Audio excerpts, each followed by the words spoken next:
শিশির কুমার মজুমদারের সাধুচরণের যন্ত্র।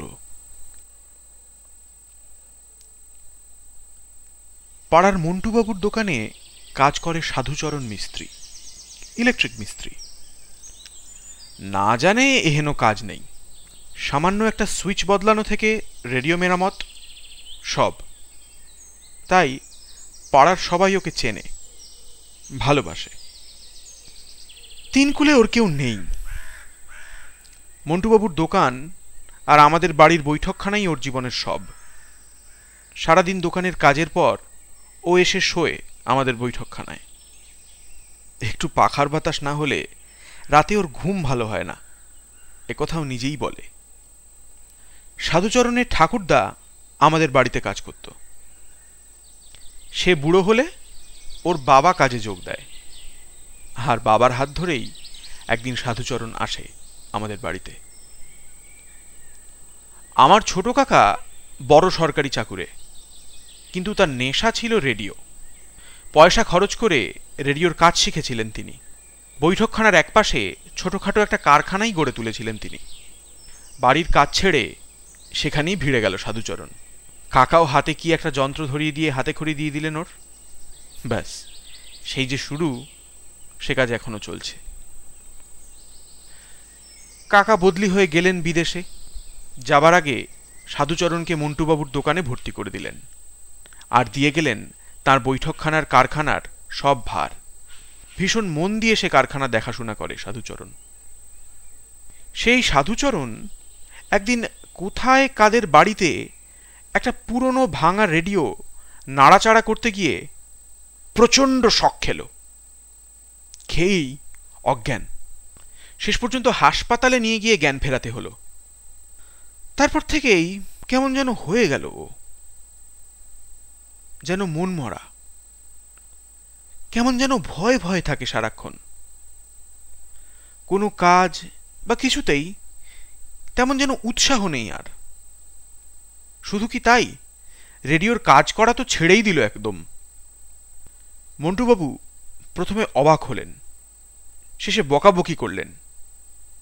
সব শেষে হাল ছেড়ে দিয়ে আমাকে এসে বললেন, দেখো তো হে, কি হলো ওর। রেডিওর কাজে এত ভালো মিস্ত্রি ভূভারতে নেই, আর সেই কিনা ও কাজ একদম ছেড়ে দিল। সেদিন সন্ধেবেলায় বৈঠকখানায় ও আসতেই আমি জিজ্ঞাসা করলাম, ব্যাপার কি হে?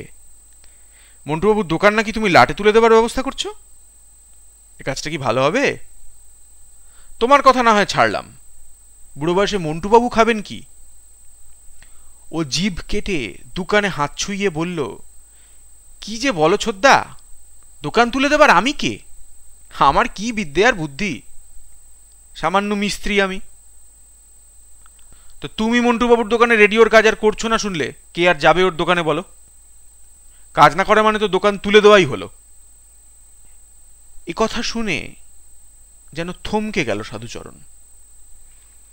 কি যেন ভাবলো কিছুক্ষণ, তারপর বলল, ও কাজ আর আমি করতে পারবো না, কোনোদিনও করতে পারবো না। কিন্তু কেন? অবাক হয়ে আমি জিজ্ঞাসা করলাম, শখ কি আর কখনো তুমি খাওনি এর আগে, যে এবারে খেয়েই এত ভয় পেয়ে গেলে? কারণ শখ নয় ছোটদা, বলল সাধুচরণ। না থাক, নয় বা বলি কি করে, ও কারণটা আমি বলতে পারবো না, আমাকে তুমি মাফ করো। তা মাথায় কি তোমার গোলমাল হলো না কি হে? হ্যাঁ, কি যাতা বলছো? আরো কিছুক্ষণ চুপ করে থেকে কি যেন ভাবল সাধুচরণ। আপন মনে মাথা নাড়ল কবার। শেষে বলল, মাথা খারাপ বলছো? যদি বলি তাই হয়েছে আমার, আর তার জন্যই ও কাজ আমি করতে পারবো না আর, তবে তুমি কি বলবে? আমি থতমত খেয়ে গেলাম। বলে কি সাধুচরণ?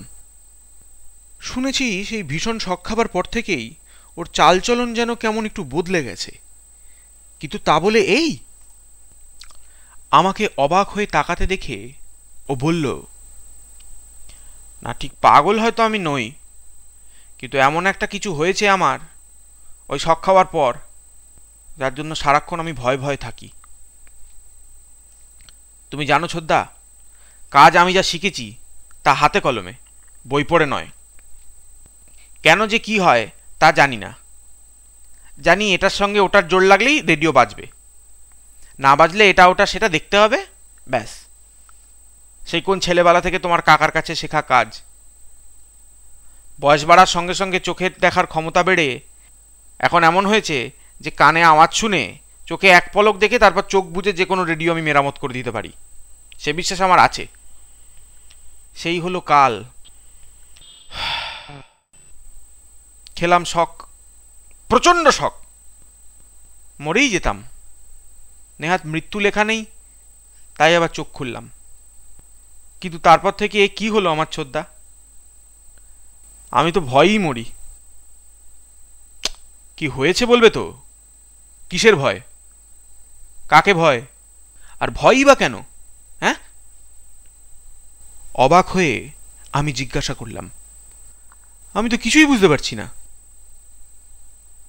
শখে আমার বুদ্ধিবোধয় ভীষণ বেড়ে গেছে। ভীষণ হতাশ হয়ে বলল সাধুচরণ, এত বেড়ে গেছে যে আমি ভালভ, কন্ডেন্সার, চোখ, ট্রান্সফরমার এসবের সঙ্গে গোটা কতক ট্রানজিস্টার লাগিয়ে মনে মনে একটা যন্ত্র বানিয়ে ফেলেছি। ভয়ঙ্কর এক যন্ত্র, যা কেউই কোনো দিনও পছন্দ করবে না। সে যন্ত্র প্লাগে লাগিয়ে সুইচ দিলেই মানুষের মনের গোপন ইচ্ছার কথা শুনিয়ে দেবে। সেই ইচ্ছা যাই হোক না কেন, ভালো বা মন্দ। ঘাবড়ে গেলাম আমি। তবে কি সত্যিই মাথার গোলমাল হলো ওর? এ বলে কি ও? এমন অসম্ভব কথা কি করে ঢুকলো ওর মগজে? মুশকিল কি জানো ছোটদা, ওই যন্ত্রটা আমার মাথার মধ্যে এমনভাবে এঁটে গেছে যে আমি আর কোনো কাজ সম্বন্ধে কিছুই ভাবতে পারছি না। যদি অন্য কাজে হাত দিই তবে শেষ পর্যন্ত তাও ওই যন্ত্রটাই হয়ে দাঁড়াবে, আমি না চাইলেও হবে। মাথায় যে আমার ও ছাড়া আর কিছুই নেই এখন। শুনে আমি গম্ভীর হয়ে গেলাম। হঠাৎ মনে পড়ল, বাড়ির রেডিওটাও তো কদিন থেকে গোলমাল করছে।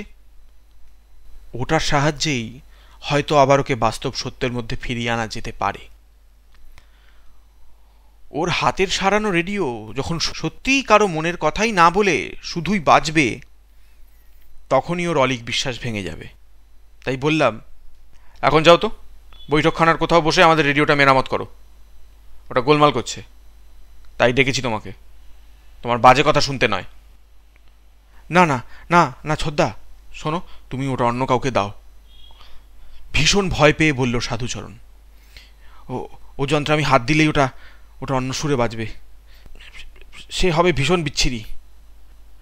ধমকে উঠলাম আমি। এসব কথা বলে আমাকে ভোলাবে তুমি? হ্যাঁ, বেসুরে বাজে তো বাজবে আমার রেডিও, ওটা তোমাকে সারাতেই হবে। কোনো ওজোর তোমার আমি আর শুনতে চাই না। যাও, বসো কাজে। কোনো কথা না বলে সাধুচরণ চুপ করেই রইল। শুতে যাবার আগে বৈঠকখানায় গিয়ে দেখি ও আমাদের রেডিওটা খুলে বসেছে কাজে। চারপাশে ওর রেডিওর নানান অংশ ছড়ানো। ডালাটার মধ্যে ঝুঁকে পড়ে আপন মনে কি যেন করছে ও, এতই তন্ময় কাজে যে আমাকেও দেখতেই পেল না। নিশ্চিন্ত মনে বিছানায় শুয়ে আমি ঘুমিয়ে পড়লাম। গভীর রাতে ও আমাকে ডেকে তুলল। আবছা অন্ধকারের মাঝে দরজার ফাঁকে দাঁড়িয়ে বলল, যন্ত্রটা তৈরি হয়ে গিয়েছে ছোদ্দা, দেখবে এসো।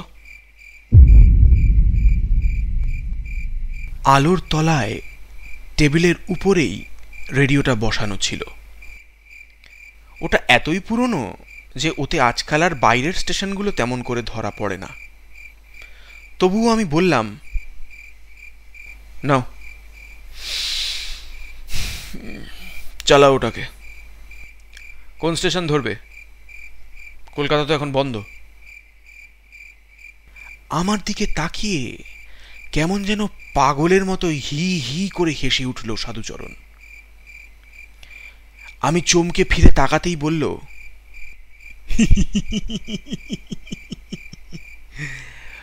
ওতে আর স্টেশন ধরা যাবে না ছোটদা, মন ধরা যাবে, হয় তোমার নয় আমার। আমার মনে তো এখন ভয়, তোমার মনের কথাই ধরা যাক। হ্যাঁ, কি বলো? প্লাগে তার লাগানোই ছিল। ও হাত বাড়িয়ে কট করে চাবিটা ঘুরিয়ে দিল। ভিতরের আলোটা দপ করে জ্বলে উঠল। ভালভগুলো একটু গরম হতেই কর করে একটু আওয়াজ তুলেই সে আওয়াজ ছাপিয়ে এক অশরীরী স্বর বলে উঠল, ছি ছি, এত নীচ তুমি, এত নীচ! সাধুচরণের সর্বনাশের কথা ভাবতে তোমার লজ্জাও হয় না?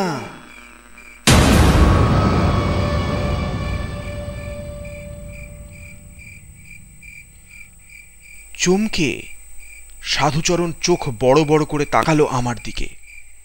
অবাক হয়ে বলল, সে কি ছোটদা, আমার কি সর্বনাশের কথা ভাবছো তুমি? হ্যাঁ, কি আছে তোমার মনে?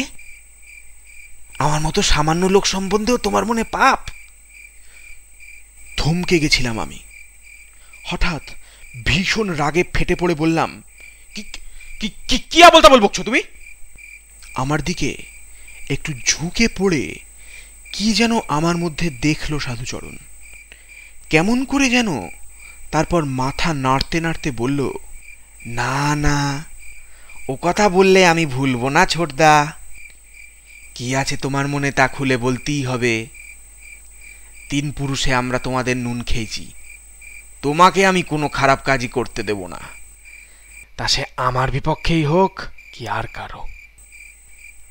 আমি যে ওর এসব কথার কি উত্তর দেব ভেবেই পেলাম না। ও গভীর দীর্ঘশ্বাস ফেলে বলল, আমি জানি কি সর্বনাশের কথা ভাবছো তুমি। উকিলবাবু তো কয়দিন যাওয়া আসা করছেন। তোমাদের তো অনেক আছে ছোটদা। বাবুমশাই ওই জমিটুকু আমাকেই লিখে দিয়ে গেছেন, যদি কোনোদিন বাড়ি করি তাই। তা পারবো না। তবুও মিথ্যে করে ও জমি দখল নিলে তোমার পাপ হবে ছোটদা। ও মতলব ছাড়ো। সীমা ছাড়িয়ে যাচ্ছে ও, মনে হলো আমার। কি এক ভয়ানক পাগলের পাল্লায় পড়া গেল। এখন আমি করব কি? হ্যাঁ? সাধুচরণ আমার দিকে সারাক্ষণ গভীর দৃষ্টি মেলে তাকিয়েছিল। কি ভীষণ ধারালো দৃষ্টি ওর, যেন আমার মনের ভিতরটা তন্ন তন্ন করে খুঁজে দেখছে। কেমন করে আমি এখন ওর ওই ভীষণ দৃষ্টির সামনে থেকে সরে দাঁড়াবো? ওকে যেন আমার আর সহ্য হচ্ছিল না। হঠাৎ একটা বিশ্রী ইচ্ছা আমার মাথায় খেলে গেল। একটু বোধহয় আমি তাই নড়েও ছিলাম। যন্ত্রটার অশরীরী স্বর তখনই যেন ধমকে উঠল, থামো! চিরকালের মতো কারো মুখ বন্ধ করার সহজ উপায়টা তোমাকে কিন্তু নরকে নিয়ে যাবে। সে নরকে তুমি এক দণ্ড বাস করতে পারবে না, জ্বলে মরবে সারা জীবন। তার চেয়ে সহজ হবে সর্বনাশের চিন্তাটা মন থেকে দূর করা। সে তো অনেক সহজ কাজ, ইচ্ছা করলেই করা যায় না? আমি শিউরে উঠলাম। কট করে যন্ত্রটা বন্ধ করে সাধুচরণ বলল, কথাটা ঠিকই বলেছে ছোটদা। পাপ থেকে পাপ বেড়েই চলে, শেষে সর্বনাশ হয়। তার থেকে পাপ মুছে ফেলো মন থেকে, ব্যাস সব ঠিক হয়ে যাবে। আমার সারা শরীর যেন কেমন করে উঠল। মাঝরাতে বিশ্ব চরাচর যখন নিস্তব্ধ নিঝুম, তখন একটা পাগলের সামনে বসে এ আমি কি করছি? ওই যন্ত্রটাই বা অমন পাগলের মতো এসব কি বলছে? আমার মনের কথা, আমার মনের খবর কে জানে? কেউ জানে না, কেউ জানে না। ও যন্ত্রটা জানলো কেমন করে? এ কি ভয়ঙ্কর অসহ্য অবস্থা! মনের পাপ মুছেই ফেলো ছোটদা, শান্তভাবে বলল সাধুচরণ। ও তুমি একটু চেষ্টা করলেই পারবে। আমি পেরেছি, দেখবে। কথার শেষে ও আবার চাবি ঘুরিয়ে যন্ত্রটা চালু করে দিল। গানের সুরের মতো ভেসে এলো গলা। পৃথিবীর মানুষগুলো সব আকাশের চাঁদ তারার মতো হোক ভগবান, তাদের মন মিঠে বাতাসের মতো হোক, আর সবাই রেডিওর কাজ শিখুক। পৃথিবী জুড়ে হোক শুধু রেডিওর গান বাজনা। আর ভগবান, ত্রিলোচন তেলেভাজাওয়ালার তেলেভাজা যেন সবাই খেতে পারে রোজ। কু করে আওয়াজ তুলে থেমে গেল যন্ত্র। সাধুচরণ মহা লজ্জা পেয়ে বলল, আমার লোভের কথাটাও বলে ফেললো দেখছি। ছি ছি, তা বলুক গে, আমার মন পরিষ্কার, তেমন তোমারও হোক ছোদ্দা। অনেক কষ্টে নিজেকে সামলে নিয়ে আমি বললাম, অনেক সহ্য করেছি সাধু, অনেক সহ্য করেছি, আর নয়। বাড়াবাড়িরও একটা সীমা আছে। বন্ধ করো, বন্ধ করো তোমার যন্ত্র। শুধু তাই নয়, ওটা যেমন ছিল তেমনি করে দাও। আমার কথা শেষ হতেই গর্র করে গর্জে উঠল যন্ত্রটা। ধমকে বলল, হাত দিও না বলছি আমার গায়ে, হাত দিও না। হাত দিলেই আমি কামড়াবো। 220 ভোল্টের কামড়েই শেষ করে দেবে তোমাকে। আমি যা আছি তাই থাকতে চাই, তাই আমার খুশি।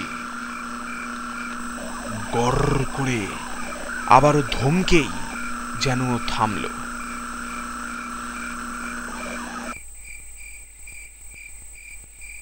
আমি চেয়ার উল্টে ফেলে উঠে দাঁড়ালাম ভয়ে। আতঙ্কে বড় বড় চোখ মেলে তাকিয়ে সাধুচরণ বলল, কি সর্বনাশ! এখন কি হবে ছোদ্দা? আমার হাতের তৈরি যন্ত্র এখন আমাকেই কামড়াতে চাইছে। ওকে বন্ধ করব কি করে? কেন বন্ধ করবে কেন? ফুঁসে উঠল যন্ত্র। আমি তো তোমারই ভালো চাই। শয়তানের মনের খবর জেনে নাও, তাতে তো তোমারই লাভ। তা নয়, এমন একটা যন্ত্র বানিয়ে এখন বোকার মতো গলা টিপে ধরতে চাও? বোকা কি আর গাছে ফলে? নাও, চুপ করে বসো, বসে বসে মজা দেখো। সারা পৃথিবীর মানুষগুলো কে কেমন আমি বলে দেব। আমি আতঙ্কে চেঁচিয়ে উঠে বললাম, এত রাতে এখানে আর অন্য মানুষজন কোথায়? তুমি যা কিছু বলছো তা তো সব আমারই বিপক্ষে। ও শুনতে আর ভালো লাগছে না। এখন তোমাকে বন্ধ করে দিই, ভোরবেলা চালিয়ে দেবো যখন লোকজন সব আসবে। ভীষণভাবে আবার গর্জে উঠল যন্ত্রটা। বলল, চালাকির আর জায়গা পাওনি? একবার বন্ধ করলে আর চালাবে আমাকে? তাছাড়া ভোরে এ বাড়িতে আসবে কারা? তোমারই তো বন্ধু বান্ধব, আত্মীয় স্বজনেরা। তারা তো সব তোমারই মতো এক সুরে বাঁধা। তাদের সামনে আমাকে চালু করবে তুমি? নিজের কুরূপ হাজার টুকরো হয়ে চারদিকে ছড়িয়ে পড়ছে, এ কেউ দেখতে চায়?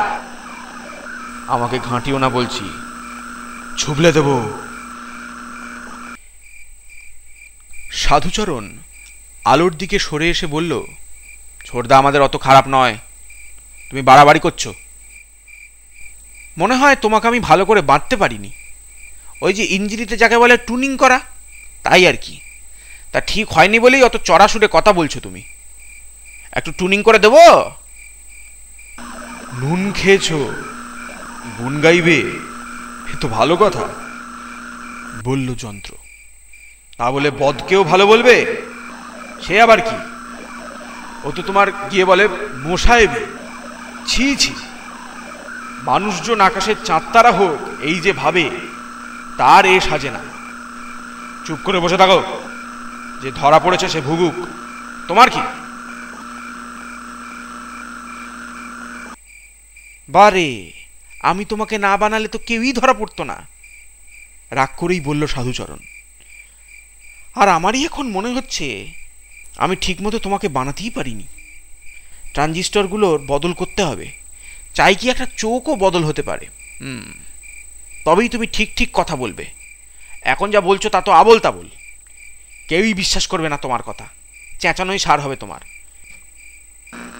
বাজে মেলা বকো না তো, বলল যন্ত্র। আবোল তাবোল বকছি তো অমন চমকে চমকে উঠছে কেন গুণধর তোমার ছোড়দা?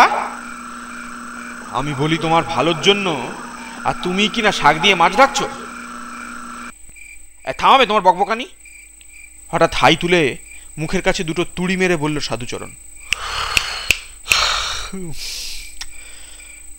ভীষণ ঘুম পেয়েছে, রাতও তো কম হলো না। চলো ছোদ্দা, আমরা শুতে যাই। শূন্য ঘরে ভূতের মতো অজলুক একলা। আড়ালে সাধুচরণ চোখ টিপল আমাকে।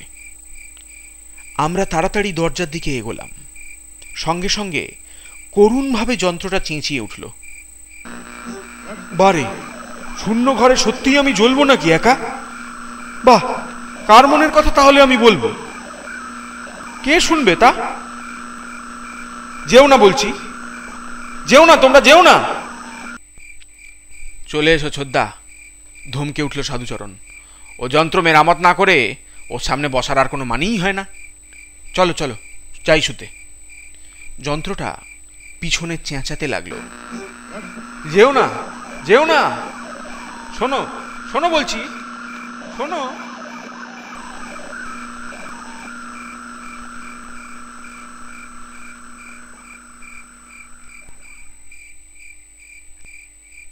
আমি ওখান থেকে ছুটে পালিয়ে এসেছিলাম আমার ঘরে। সারা শরীর আমার ঘামে ভিজে গেছিল। বালিশে মুখ গুঁজে আমি যেন নিজের কাছ থেকেই নিজের মুখ লুকিয়েছিলাম। কি ভয়ঙ্কর যন্ত্র কিনা বানিয়েছে সাধুচরণ। তারপর কখন যেন ঘুমিয়ে পড়েছিলাম।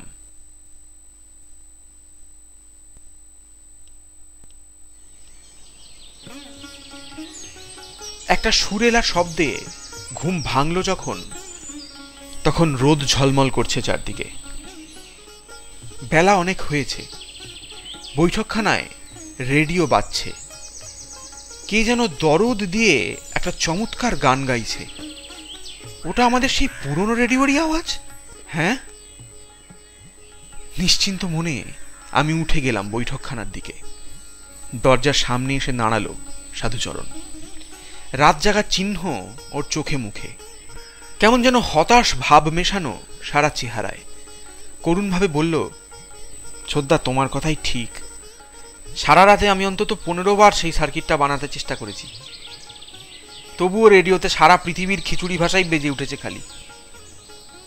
আমি তাহলে বোধহয় ভুলে গেছি সার্কিটটা।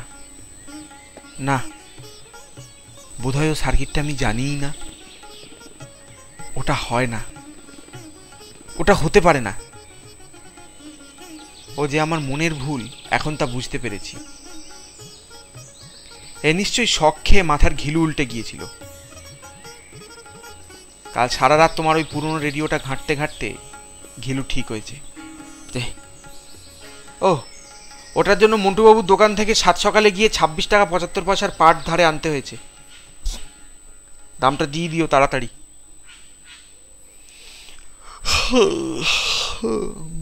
যাই, একটু ঘুমোই গিয়ে এখন। প্রাণ খুলে হেসে আমি বললাম, টাকাটা দোকানে যাওয়ার সময় নিয়ে যেও। বেশ ভালো মেরামত করেছো তো রেডিওটা, একদম নতুনের মতো বাজছে।